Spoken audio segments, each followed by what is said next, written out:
Saúdo aos irmãos com a paz do Senhor. Amém. Por favor, irmãos, aproveitando que vocês estão de pé, pegue a sua Bíblia.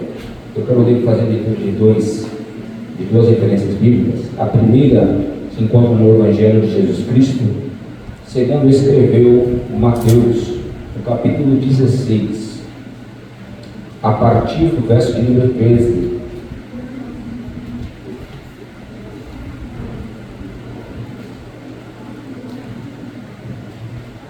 Louvado a Deus pela oportunidade, pelo convite do nosso querido amigo Anderson, presbítero Anderson. Agradecer ao pastor, muito obrigado, meu pastor, por ceder o culto, a toda a igreja, por nos receber tão amavelmente. Louvado seja Deus. Capítulo 16 do Evangelho de Mateus, verso de número 13 ao 16, está escrito assim: E chegando Jesus a região de Cesareia de Filipe, interrogou os seus discípulos, dizendo: Quem dizem os homens ser o Filho do Homem? Eles disseram: uns João Batista, outros Elias, e outros Jeremias, ou algum dos profetas. Verso de número 15, verso cerne desta mensagem. E disse-lhes ele: E vós, quem dizeis que eu sou? E respondeu Simão Pedro, dizendo: Tu és o Cristo, o Filho do Deus vivo. Irmãos, adiante no Evangelho de João, no capítulo 14, para nós concluirmos esse tema, o Evangelho de Jesus Cristo, segundo escreveu o apóstolo João, no capítulo de número 14, verso número 8, 9 e 10. Evangelho de João, capítulo 14, verso número 8, 9 e 10. Está escrito assim: Disse-lhe Filipe: Senhor, mostra-nos o Pai, o que nos basta. 9. E disse-lhe Jesus: Estou há tanto tempo convosco, e não tendes me conhecido, Filipe? Quem me vê a mim, vê o Pai. Não crês tu que eu estou no Pai, e que o Pai está em mim? E as palavras que eu vos digo, não as digo de mim mesmo, mas o Pai que está em mim é quem faz as obras. Só até aqui, tome seu assento, por favor.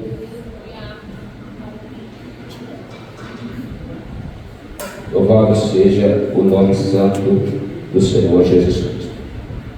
Irmãos, estamos de frente de dois textos.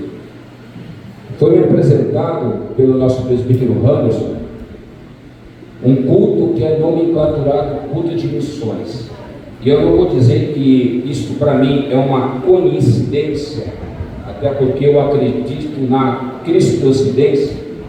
Hoje exato, neste dia cravado, faz um mês que eu estava na DPUs pregando sobre o mesmo tema de missões. Isso só revela que Deus conhece o que está por vir, o que está para acontecer, e diante de todas as condições, nada foge do controle de Deus. No Evangelho de Mateus, irmãos, fizemos leitura sobre um texto de muita importância, e eu quero destacar alguns pontos importantes nesse tempo que me foi concedido pelo pastor.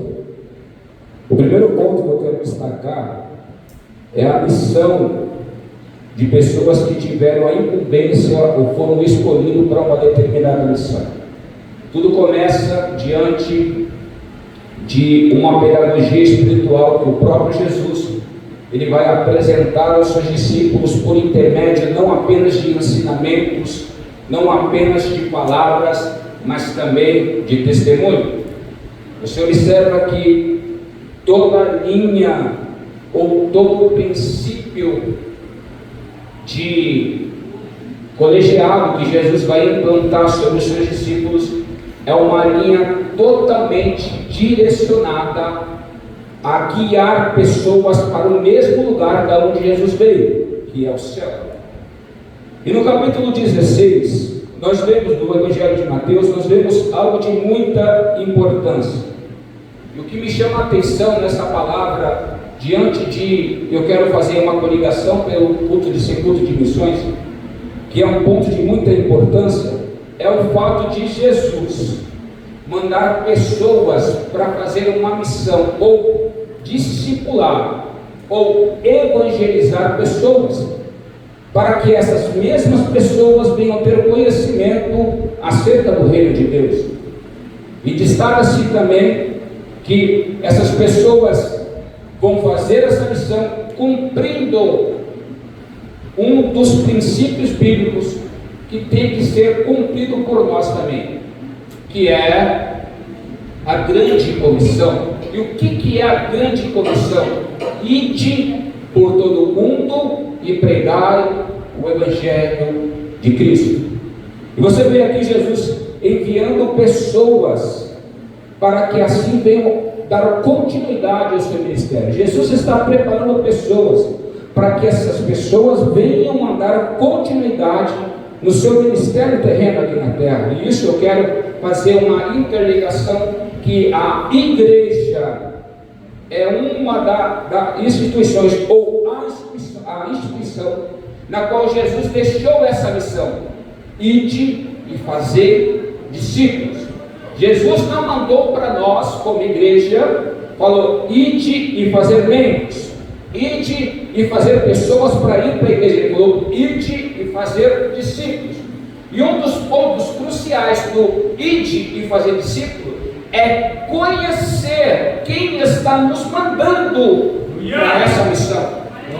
Porque alguém diz, alguém me fala, ou alguém vai me reportar da seguinte forma: o primeiro ponto da missão é conhecer a palavra. Poderia afirmar de uma forma assertiva, até que é.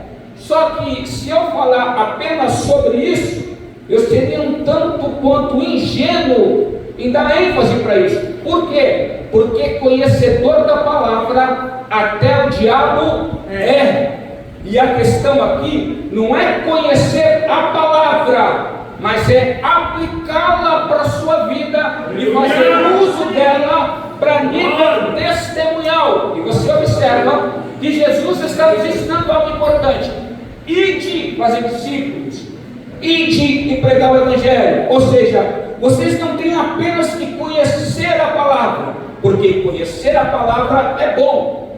O escritor de Hebreus diz que a palavra de Deus é como fogo, é como uma espada, que ela passa a medula. A palavra de Deus é como uma espada. A palavra de Deus não é uma almofada, como muita gente está pregando aí afora. A palavra de Deus, ela é espada, ela corta, ela vai sangrar. Mas o Deus que coloca algo para nos ferir é o mesmo Deus que também nos cura e coloca atadura em nosso corpo.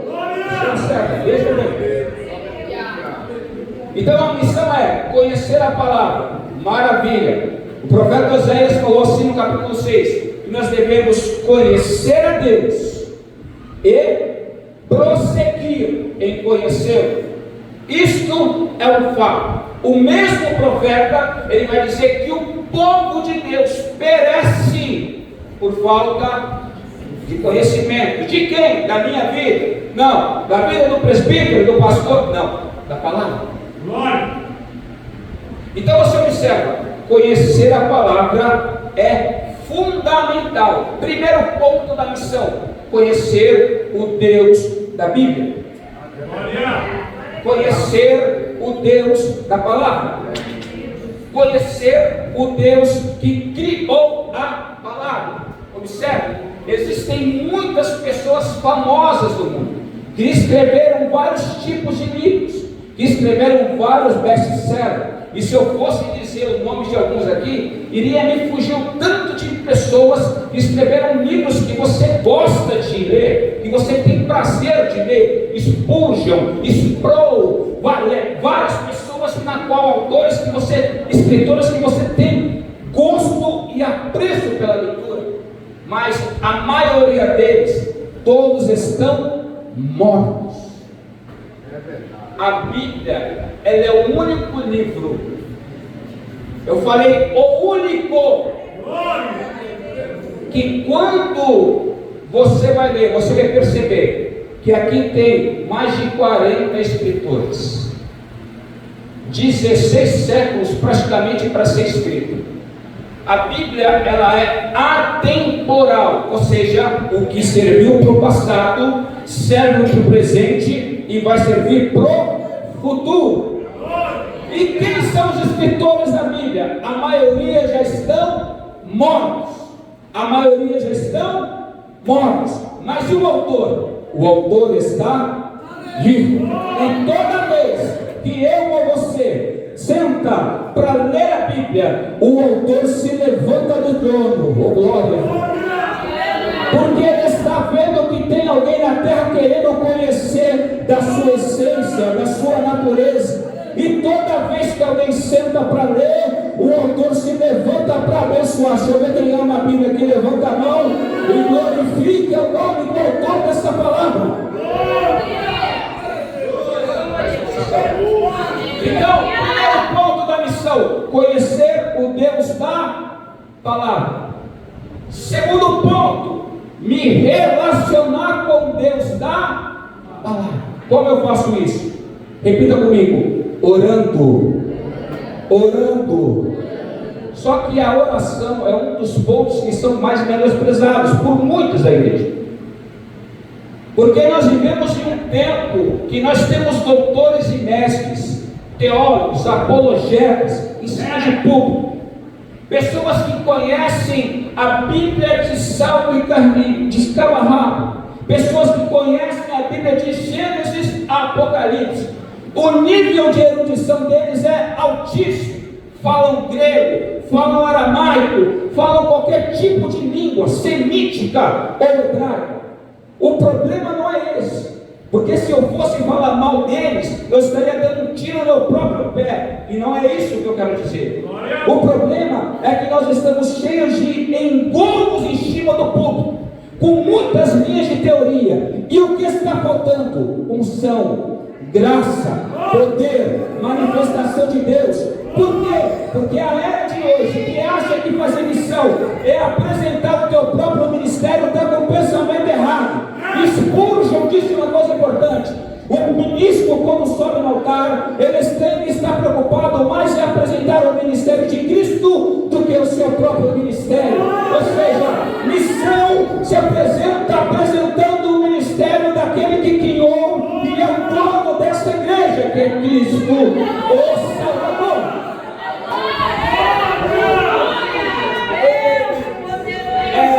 Aquele que criou. Olha só, vamos para a palavra.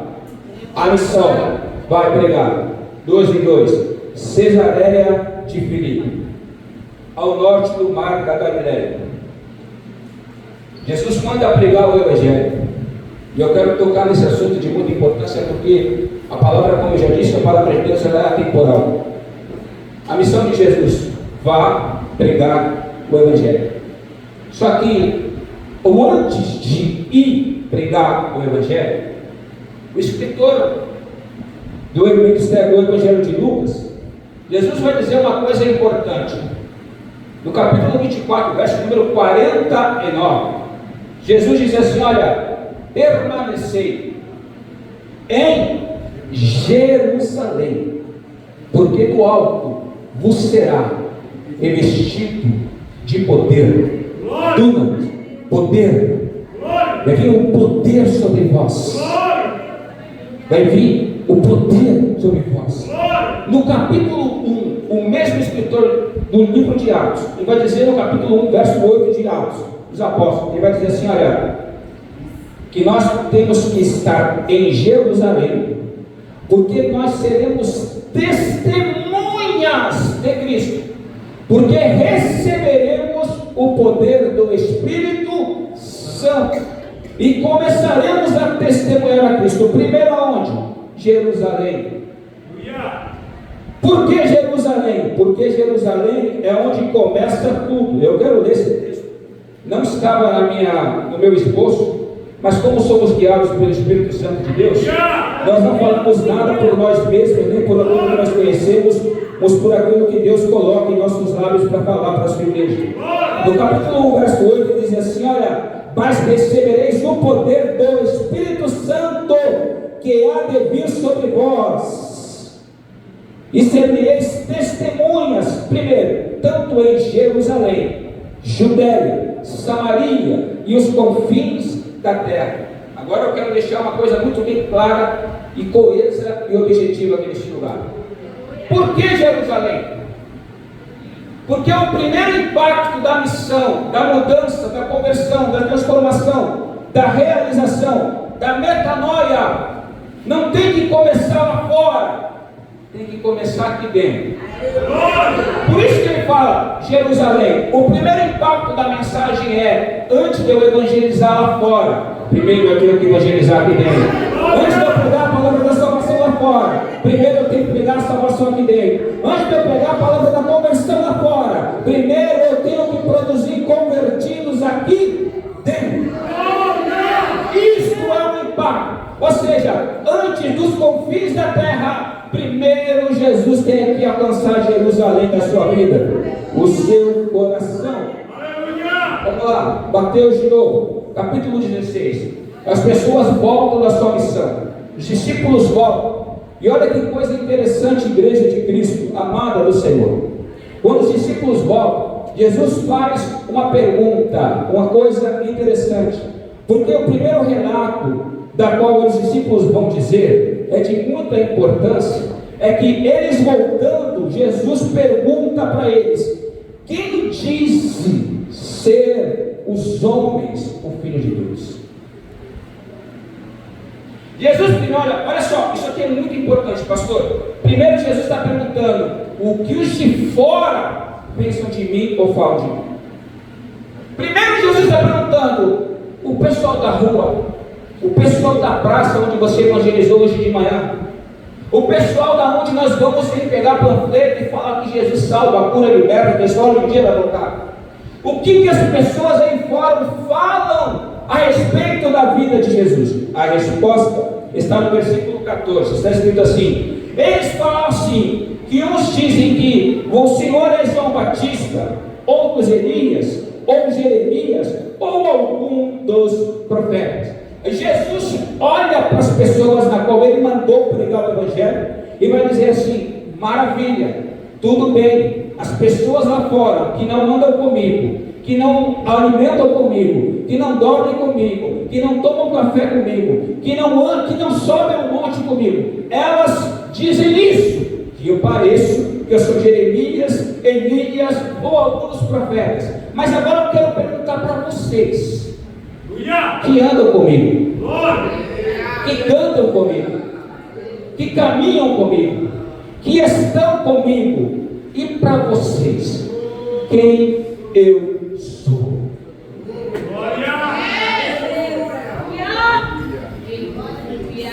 E o negócio esquenta a tal ponto, porque ninguém tem coragem para responder essa pergunta. Essa pergunta, por mais que Jesus soubesse a resposta, não é uma pergunta subjetiva, é uma pergunta direta e objetiva.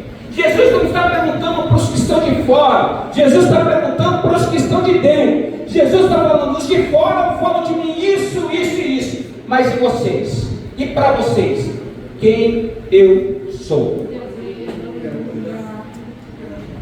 Agora você imagina, ninguém tem coragem, se fosse nos dias de hoje, se fosse na era do século XXI, na época das mídias sociais, muitos iriam dizer: o Senhor é aquele que andou sobre o mar, o Senhor é aquele que fez o pão se multiplicar, o Senhor é aquele que curou ou deu vida a um morto que ia ser enterrado por uma mãe.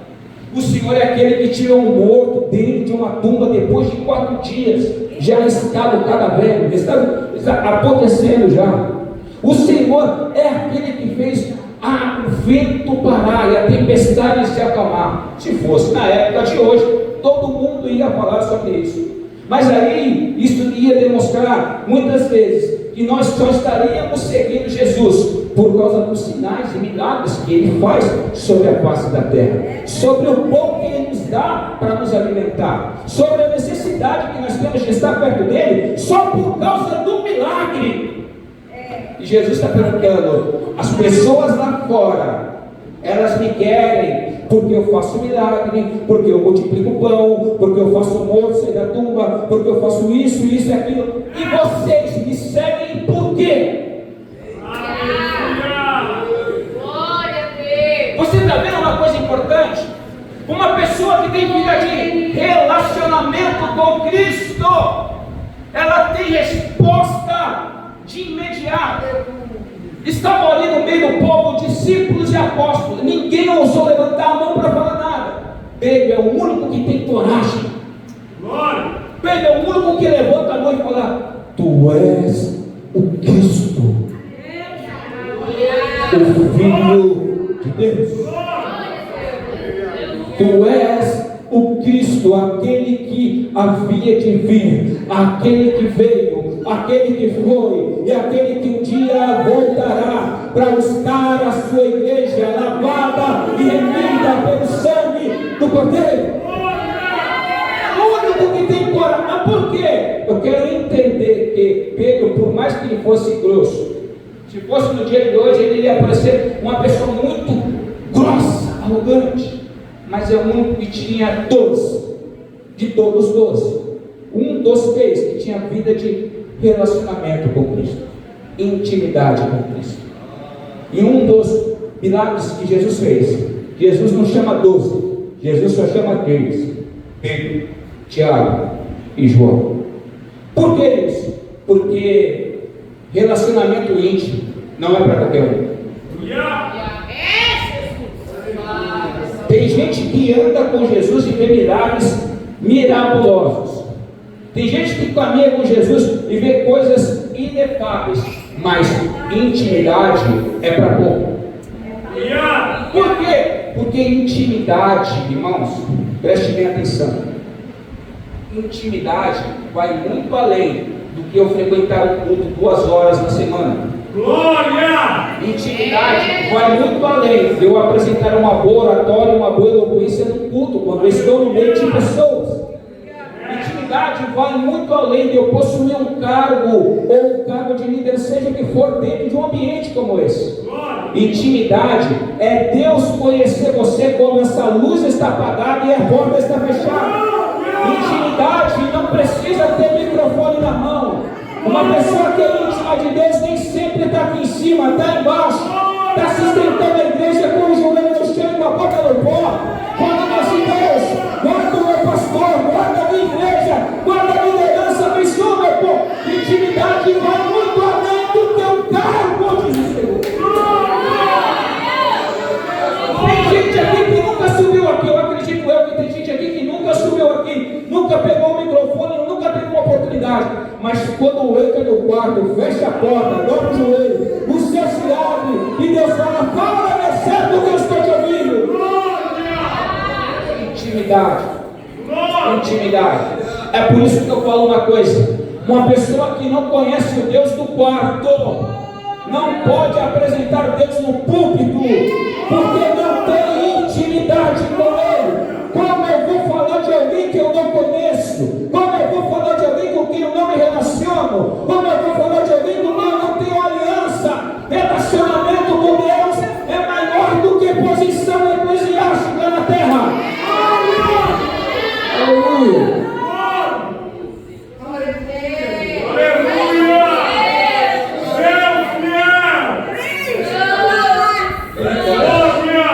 E a pergunta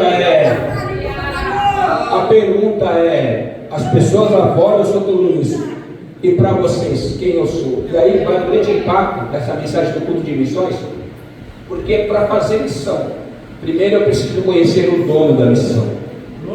Para fazer missão, primeiro eu preciso ter relacionamento íntimo com o dono da missão.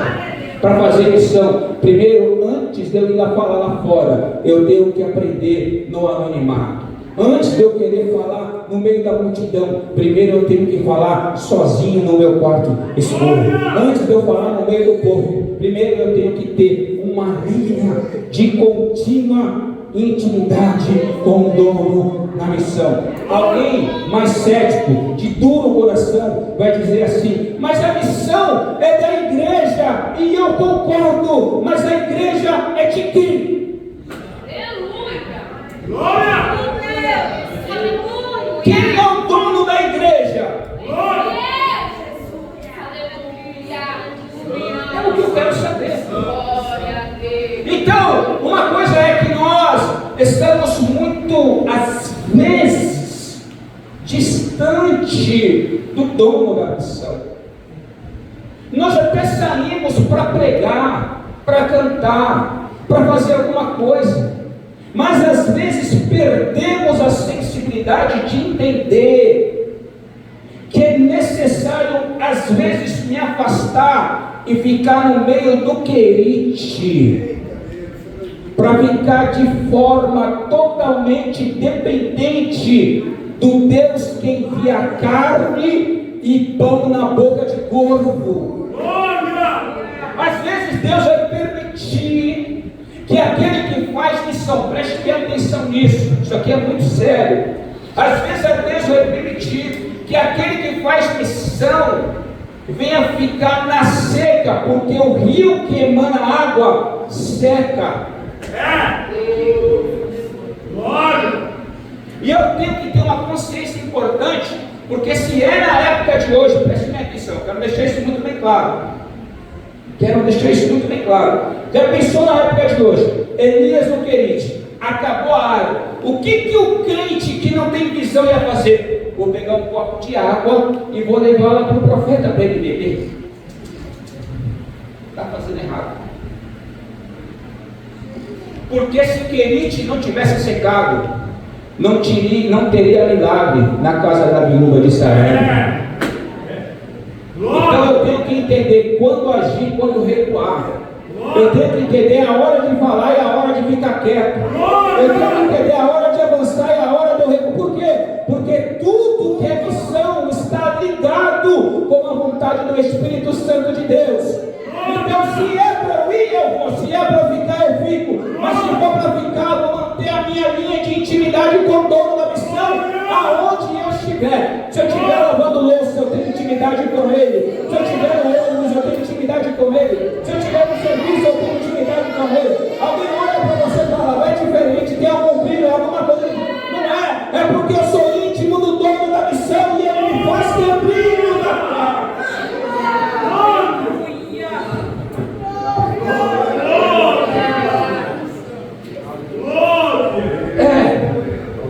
E vós, quem dizeis quem eu sou? Alguém diz assim: tu és o Filho de Deus. Tu és o Filho. Olha a resposta de Jesus. Jesus respondendo disse: bem-aventurado és tu, Simão, filho de Jonas, porque não foi carne nem sangue que te revelou isso, mas o meu Pai que estás no céu. Todo conhecimento espiritual vem por meio de uma revelação divina. Deus, ele revela as coisas para quem ele quer, na hora que ele quer, da forma que ele quer. Deus, ele usa quem quer, aonde estiver e na posição. Peraí, Deus, ele não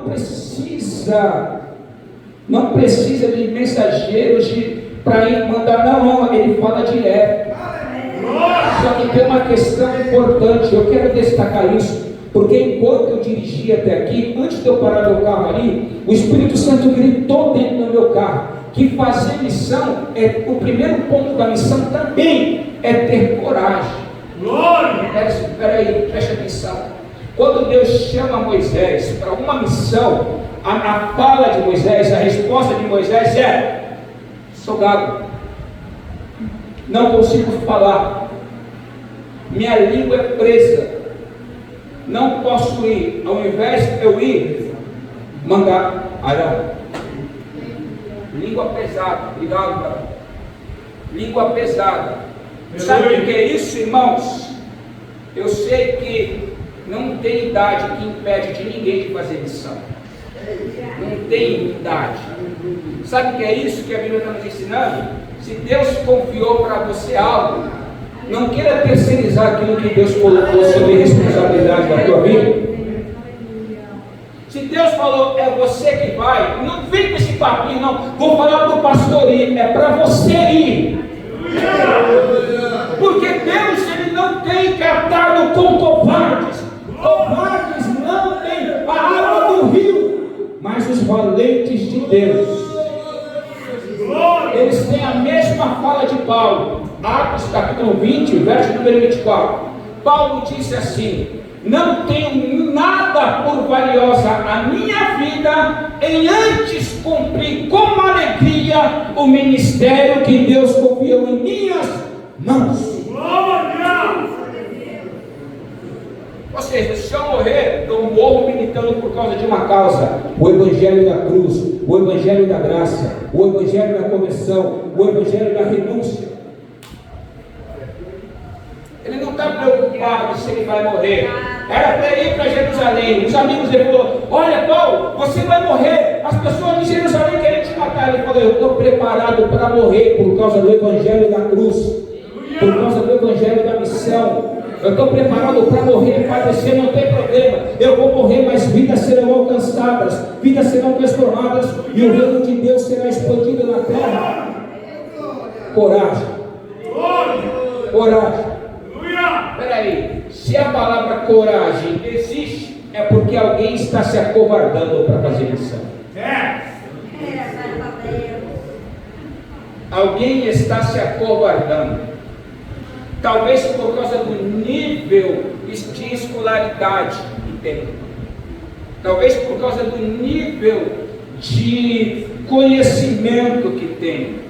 Irmãos, eu sei que é muito bom ter conhecimento. A própria Bíblia diz que conhecimento é melhor do que a riqueza. Eu sei que é muito bom ter conhecimento acerca da palavra de Deus, acerca das coisas de Deus. Mas Deus não vai usar a sua vida porque você tem um diploma na sua parede, não. Deus vai usar a tua vida porque você encontrou dentro de você um coração que se abriu para que Ele entrasse e fizesse morada, ceasse com você e fizesse parte da tua vida. Deus não precisa dos meus diplomas de teologia para me usar. O que Ele precisa é de um coração agradecido, de um coração quebrantado e convicto, para que Ele venha usar em prol da sua vida aqui na terra. É isso. Então Deus está usando essa palavra de Mateus para dizer: olha, e o Filho, e as pessoas, e vocês, quem dizeis que eu sou? Agora, no Evangelho de João, para eu terminar, no capítulo de número, marquei aqui, 14, Filipe, o apóstolo Filipe, ele vai dizer a partir do verso de número 8, uma coisa importante. A partir do verso 8, ele vai dizer para Jesus. No versículo 6, Jesus disse assim: olha, eu sou o caminho, a verdade e a vida. E ninguém vem ao Pai, senão por mim. Jesus está quebrando toda a esfera da religião neste momento, porque Jesus não está falando que você vai a Cristo, você vai a Deus, se você estiver dentro da igreja.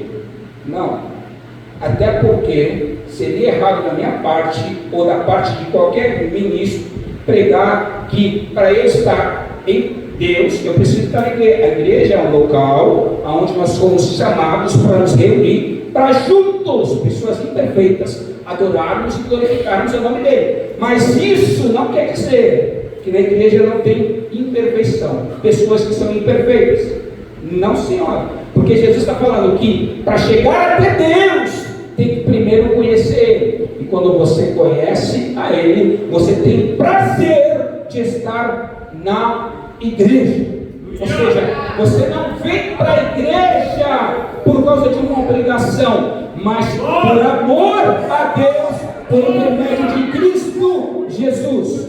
Então, quando eu conheço a Cristo e Ele me guia a Deus, eu tenho o prazer de estar na igreja na terça, na quinta, no domingo, no evangelismo, na oração. Por quê? Porque eu conheci a Deus por meio de Cristo e Sua palavra.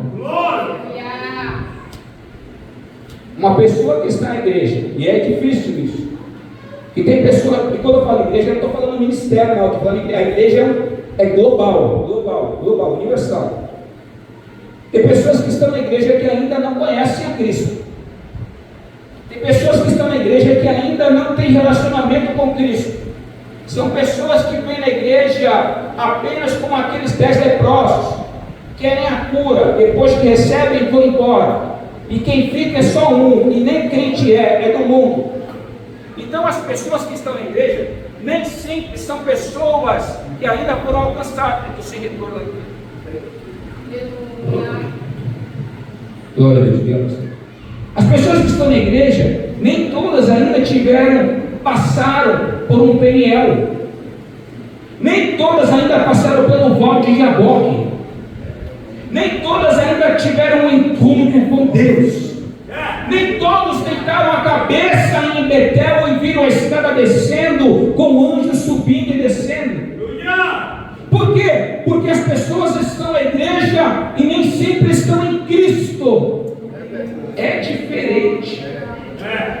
Nós vemos um nível de 2000 para cá, onde escândalos estão assombrando a igreja. Líderes em adultério, em fornicação, em prostituição, mas estão na igreja. Você está entendendo? E a questão aqui não é a igreja, é Cristo.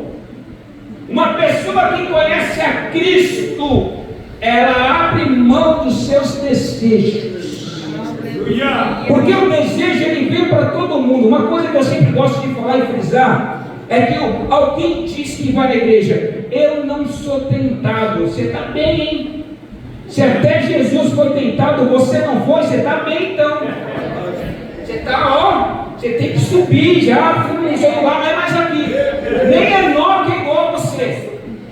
Eu não sou tentado, evangelista. Então que mundo que você vive? Que mundo que você vive? Ah, mas eu não sou tentado. O diabo ele é sutil.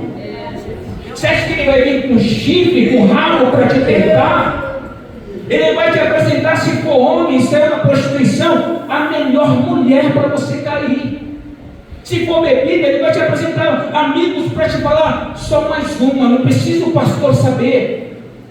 Ele vai te apresentar coisas que quando você olhar, você vai falar, maravilha, mas depois que você toma a decisão e faz a coisa errada, você fica igual a Esaú, querendo voltar a casa através da sua decisão, mas aí já é tarde demais.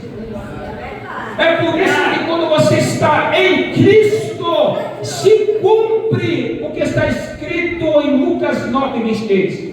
Se alguém quiser me seguir, primeiro, negue-se a si mesmo.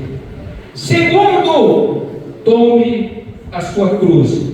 E terceiro, agora você pode me seguir. Só que, pastor, é um tal de evangelho sem cruz que está sendo pregado hoje em dia, que o pregador prega apenas para mexer com o corpo das pessoas, apenas para provocar glória a Deus e aleluia. É uma frase clichê tão gigantesca, que as pessoas, por talvez quererem apresentar o teu ministério, e não o ministério da palavra, que é o ministério de Cristo, eles usam jargões, e fazem uso dos dons espirituais para impressionar a igreja. E quando ele vê que a igreja está ficando eufórica, ele usa aquela velha frase: toma posse e receba. Receba o quê? Toma posse do que se nem você tem? Por quê? Porque a pregação cristocêntrica saiu de cena. Hoje em dia é só mensagem de Deus. Eu nunca vi tanta mensagem como a de Davi. Deus vai exaltar Davi. Deus vai exaltar Mardoqueu. Mas o Evangelho da cruz, e vós, quem dizeis ser o Filho de Deus? Porque para eu saber quem é Cristo, primeiro ponto, eu tenho que negar a mim mesmo, carregar a minha cruz, passar por aquilo que Paulo fala em Romanos 12:2. Não vos conformeis com este mundo, mas antes transformar o que?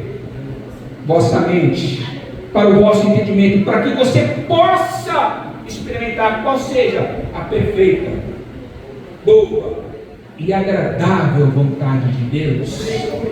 Mas para isso, não é a minha roupa que me define como crente, não é a minha oratória, não é a minha eloquência, é a mudança comportamental que o Espírito Santo criou dentro da minha natureza. Peraí, me explique isso aí, vou explicar. Olha só uma coisa, o fato do Espírito Santo estar dentro de nós, isso não quer dizer que ele anulou a nossa velha natureza.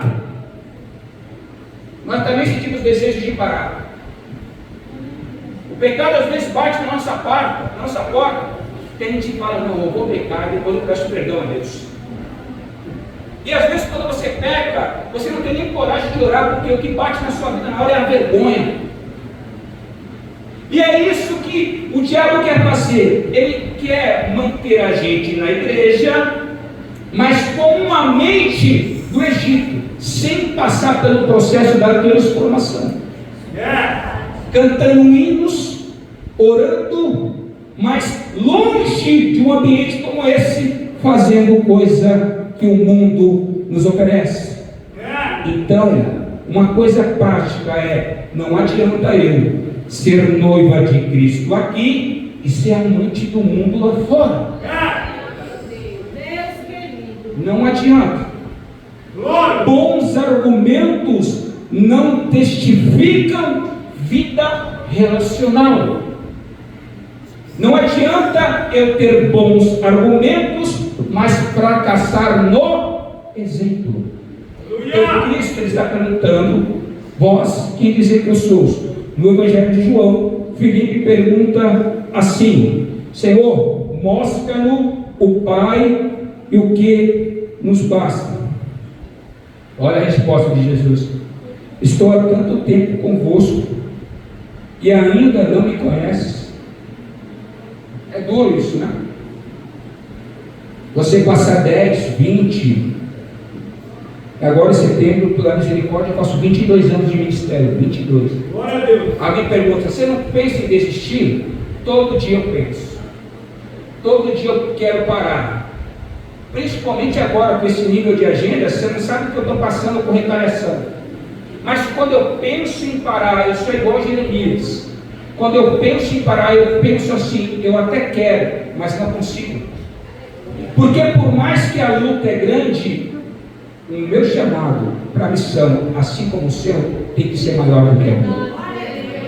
Então aqui eu vejo uma coisa importante. Jesus dizendo assim, olha, estou há tanto tempo convosco e você ainda não me conhece. Olha que coisa para a nossa igreja, para a nossa igreja atual. Jesus está há tanto tempo conosco que tem gente que não conhece ele ainda. Tem gente que só sabe, conhece Jesus pelo nome. Jó, no capítulo 1 ao 41, ou ao 40 ao 41, ele vai dizer assim, olha, conheço a Deus, sei quem Ele é.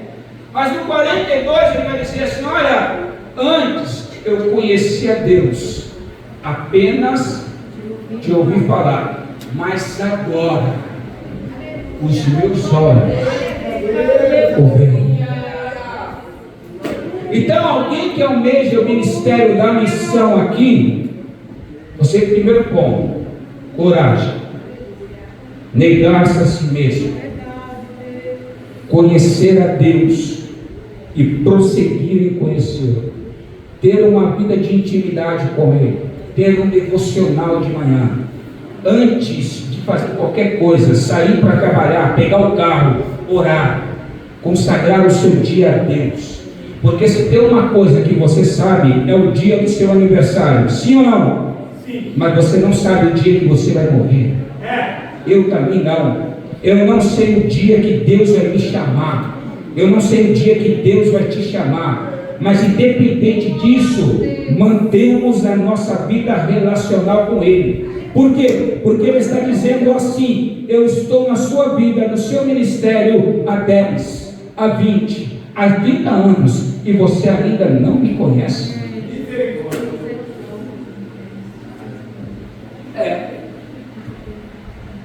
Fechei a Bíblia.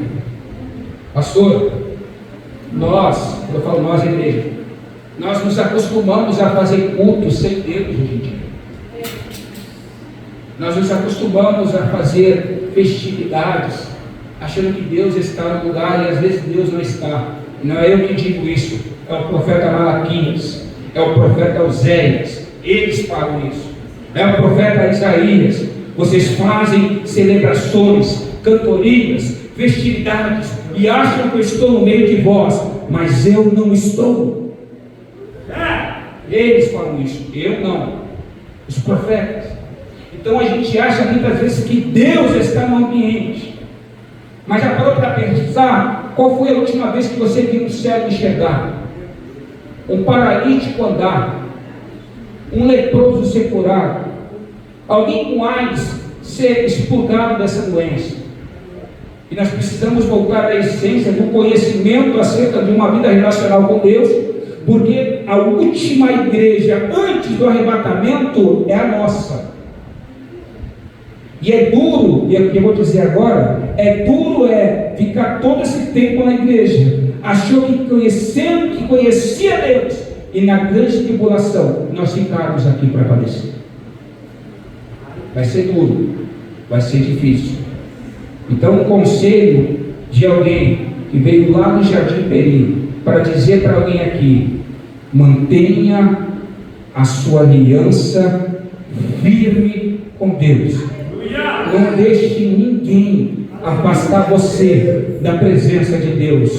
Se for para perder algo ou pessoas, Deus vai permitir, só para que você não perca a tua salvação, porque a tua vida é mais importante do que aquilo que você acha que tem sobre a tua casa, sobre a tua vivência. Então Deus está nos chamando esta noite para dizer: eu quero me apresentar para vocês, eu quero mostrar para vocês quem eu sou. Jesus está chamando a tua igreja para falar: eu sou mais que alguém que anda por sobre o mar, eu sou mais que alguém que multiplica o pão, eu sou mais que alguém que tira o morto da cova, eu sou a tua essência, eu dou o seu ar, eu sou a tua vida, eu sou o ar. Meu Deus do céu,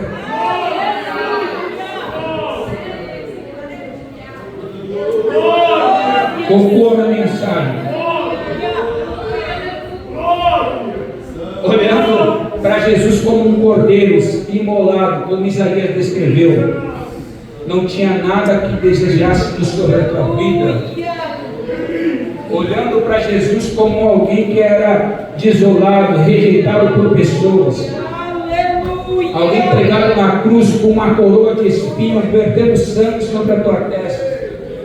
Ele, quando sobe aos céus, assunta aos céus, ele chega lá no céu e ele chama um amigo dele, íntimo, que fez missão na terra, que estava preso numa ilha chamada Patmos. Chama ele e fala: vem para cá que eu quero te revelar algo que eu só revelo para quem é íntimo meu. Sobe aqui para a eternidade.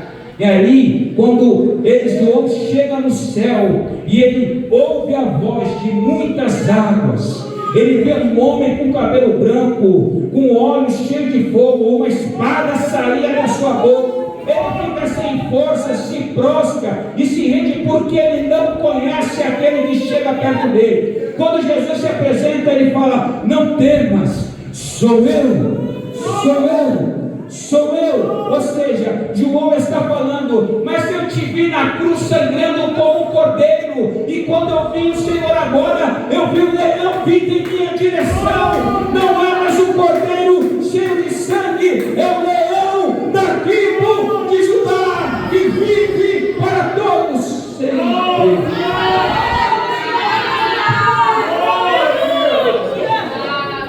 Ele vive, ele virá, ele está está no meio de nós. Ele passeia no meio do seu povo.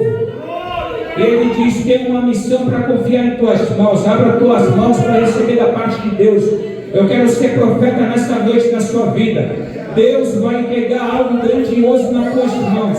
A sua vida vai ser uma referência aonde você mora, aonde você trabalha, aonde você estuda, aonde você tem seus compromissos. Deus, antes de usar a sua vida para tratar com o povo, Ele vai tratar com você, Ele vai cuidar de você, Ele vai restaurar a tua vida espiritual, Ele vai cuidar de tudo aquilo que te aflige, de tudo aquilo que te perturba, porque a missão está no coração de Deus e Ele está passando para sua vida. Receba da parte de Deus algo poderoso do Espírito Santo. Você vai viver os milagres da grandiosidade de Deus. Por quê? Porque missão ainda continua sendo falar. Jesus te ama, Jesus te cura, Jesus te liberta, Jesus te salva, e Jesus vai voltar para buscar a tua vida. Essa é a palavra da noite. Receba da parte de Deus. E assim como Deus falou para Josué: seja forte e corajoso, não temas. Por quê? Porque maior é o que estão contigo do que aquele que estão com eles. Receba da parte de Deus essa palavra e que Deus os abençoe.